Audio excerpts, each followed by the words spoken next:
Hey guys, ఎలా ఉన్నారు అందరూ? I hope everyone is good. ఇవాళ నా బర్త్డే అవుట్ఫిట్ ఇది ఎలా ఉందో జెన్యున్ ఫీడ్బ్యాక్ నాకు ఇవ్వండి. యాక్చువల్గా దీనికంటే ముందు నేను కొన్ని అవుట్ఫిట్స్ చూసా. యాక్చువల్గా నేను అనుకున్నది ఇండో వెస్టర్నే అనుకున్నా.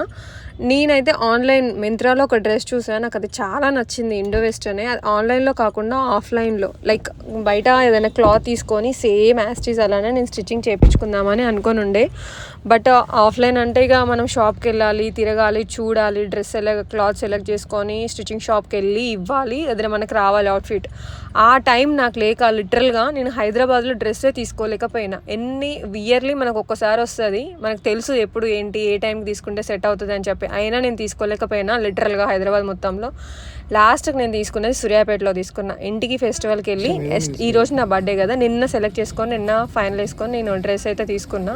ఈ 3 డ్రెస్సెస్ చూసి ఇది ఫైనల్ చేసుకున్నాను అనమాట, పీచ్ కలర్. ఇందులో ఈ 3 డ్రెస్సెస్లో ఏది బాగుంది, నేను చూస్ చేసుకున్నది, నాకు సెట్ అయింది ఇదేనా కాదని నాకైతే కామెంట్ సెక్షన్లో కామెంట్ అయితే చేయండి. ఇది నా ఫైనల్ అవుట్ఫిట్. అక్కడ నుంచి ఇక రెడీ అయిపోయి స్టార్ట్ అయిపోయినాం అనమాట. ఎక్కడికి అంటే టెంపుల్కి. ఇక బర్త్డే అంటే ఇక టెంపుల్ మ్యాండేటరీ కదా. సో నేను, చరణ్, ఇంకా మా అత్తయ్య, మా మామయ్య కూడా వస్తున్నాడు. బట్ తను బైక్ పైన వస్తున్నాడు అనమాట. ఈరోజు వేరే దగ్గర కొంచెం చిన్న ఫంక్షన్ ఉండే, అక్కడికి వెళ్తా అని చెప్పేసి బైక్ తీసుకొని వస్తున్నారు. అలానే మళ్ళీ రిటర్న్లో కరీంనగర్ నుంచి ఇంటికి వెళ్ళాలి కదా మేమంటే, ఇక కార్ తీసుకొని మళ్ళీ హైదరాబాద్కి వస్తాం అనమాట. అందుకోసం అని చెప్పి మా మామయ్య బైక్ తీసుకొని వచ్చాడు. తర్వాత నెక్స్ట్ వెళ్ళేప్పుడు వాళ్ళిద్దరు వెళ్తారనమాట. ఇక ఇక్కడ కార్ పార్క్ చేసినాం, ఇక్కడ దారిలో ఉంది అని చెప్పేసి మళ్ళీ అక్కడ చెట్టు కింద కార్ పార్కింగ్ చేసి వచ్చాడు.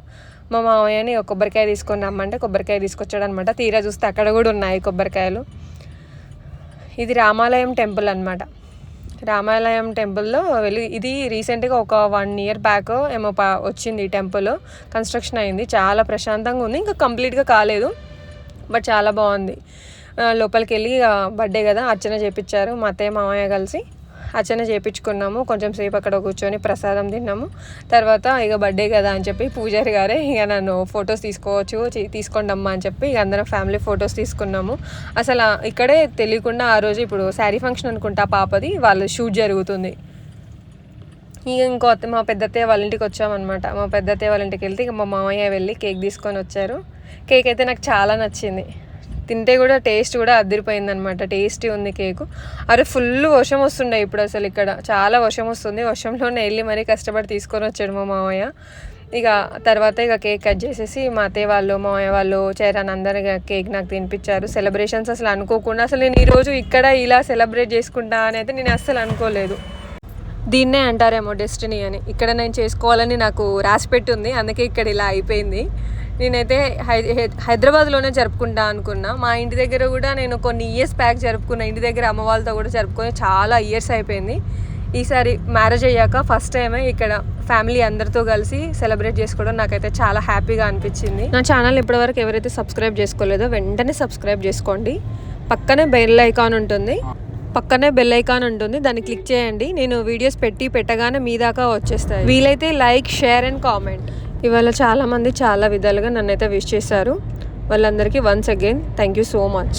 కేక్ కటింగ్ అయిపోయాక ఇదే కంటిన్యూషన్లో ఇక మా అత్తయ్య వాళ్ళు మాకు బట్టలు పెట్టారనమాట. మ్యారేజ్ అప్పుడు లేకుండే అనమాట. మా అత్తయ్య మామయ్య లేరు, వాళ్ళు యుఎస్లో ఉండే. అప్పుడు సేమ్ టైంకి యుఎస్లో ఉన్నారనమాట. మ్యారేజ్కి రావడానికి కుదరలేదు, ఇంకా వాళ్ళకి ట్రై చేశారు బట్ కుదరలేదు. సో వాళ్ళు వచ్చారనమాట. వచ్చి ఒక 1 month 1.5 month అవుతుంది. అప్పటి నుంచి మేము కూడా రావడానికి చాలా ట్రై చేసాము, బట్ మాకు కుదరలేదు. ప్లస్ వాళ్ళు అప్పుడప్పుడే వచ్చారు కాబట్టి కొంచెం రెస్ట్ తీసుకోవడం, వాళ్ళకు కొన్ని పనులు ఉన్నాయి అవి చూసుకోవడం వల్ల కొంచెం డిలే అయింది. ఫైనల్గా ఈరోజు వచ్చా అనమాట. ఈరోజు వచ్చినందుకు ఇక బట్టలు పెట్టారు. వాళ్ళందరి ఆశీర్వాదం కూడా తీసుకున్నాము మేము. దాని తర్వాత ఇక భోజనాలు చేసామన్నమాట. లంచ్ చేసి ఇక్కడే ఇంకా మళ్ళీ ఇక రిటర్న్ హైదరాబాద్కి స్టార్ట్ అయ్యి ఇంకా మేము హైదరాబాద్కి ఇప్పుడు వెళ్ళాక ఓజీ మూవీ చూడాలన్నమాట. 9 o'clockకి అలా ఉంది మాకు షో. 9 o'clockకి చూసి ఇంకేం చేస్తామో ఏంటి అనేసి చూడాలి. ఇప్పుడైతే మూవీ అయితే అనుకున్నాం ప్రస్తుతానికి, OG movie. I'm excited.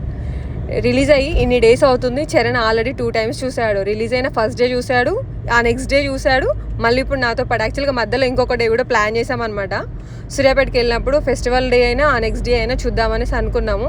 But family members అందరితో ఉండి మేము లేట్గా అక్కడికి రీచ్ అవ్వడం వల్ల కొంచెం డిలే అయిపోయింది, టైం సరిపోలేదన్నమాట. ఈరోజు అయితే ఇంకా చూద్దామనే 10 కాస్ట్ ఫిక్స్ అయిపోయినాము. సో ఇప్పుడు వెళ్ళేసి ఇంకా అక్కడ మూవీ అయితే కంప్లీట్ చేయాలి ఈరోజు 10 కాస్ట్. అత్తయ్య వాళ్ళ ఇంట్లో సీతాఫల చెట్టు ఉంది, పెద్దది అనమాట. దానికి కాయలు ఉండే, కొన్ని మేము కూడా తెంపుకొని వచ్చామన్నమాట. మనకు అక్కడ దొరకవు కదా, అందుకోసమని కొన్ని తీసుకున్నాం. దాంతోపాటుగా వెళ్ళాక కర్రీ ఫుడ్ అదంతా వండుకుంటామో లేదో అని చెప్పేసి మాకు అది కూడా ప్యాక్ చేసి ఇచ్చారు. అసలు అవన్నీ తీసుకొస్తున్నాం. వెళ్ళాక ఏ టైం అవుతుంది ఏంటో, అసలు ఆకలి అవుతుందో లేదో, ఫుల్ ఉంది అసలు స్టమక్ అయితే. హైదరాబాద్కి అయితే రిటర్న్ స్టార్ట్ అయిపోయినాం అనమాట. ఆల్మోస్ట్ ఇప్పుడు 5:57 అవుతుంది. మేము స్టార్ట్ అయిన 4 o'clockకి స్టార్ట్ అయినాం. ఎగ్జాక్ట్గా 4కి స్టార్ట్ అయినాము. మధ్యలో ఒక 1 hour ఆగినాం. ఎందుకు అంటే నిన్న వచ్చేటప్పుడు ఫుల్ వర్షం వచ్చింది, చీకటి అయిపోయినప్పుడు కార్కి LED లైట్స్ చాలా తక్కువ ఉండే అనమాట, డిమ్ ఉండే. ఆపోజిట్ కార్లు వచ్చినప్పుడు కానీ ఆపోజిట్ పక్కన మన కార్లు వస్తాయి కదా, ఆ లైటింగ్కి మనకి ఇక్కడ మనం వెళ్తుంటే మన లైట్స్ డల్గా ఉండడం వల్ల కొంచెం కళ్ళకి కొంచెం తక్కువ ఉండే అనమాట, ఫోకస్ తక్కువ ఉండే. అందుకోసం అని చెప్పి ఆ ఫ్రస్ట్రేషన్లో ఇప్పుడు 1 hour ఆగి, ఎంత పవర్ అది 26,000 ల్యూమినస్ అంట. ఈడ కొడుతుంది అక్కడ చూపిస్తుంది, అసలు అక్కడ బోర్డుకి రిఫ్లెక్ట్ అవుతుంది, వేరే లెవెల్ ఉంది. ఇప్పుడు చూపిస్తాను నా పవర్ అనుకుంటూ తీసుకెళ్తున్నాడు. ఇక నిజంగా కూడా చాలా వస్తుంది పవర్ అయితే, బాగుంది.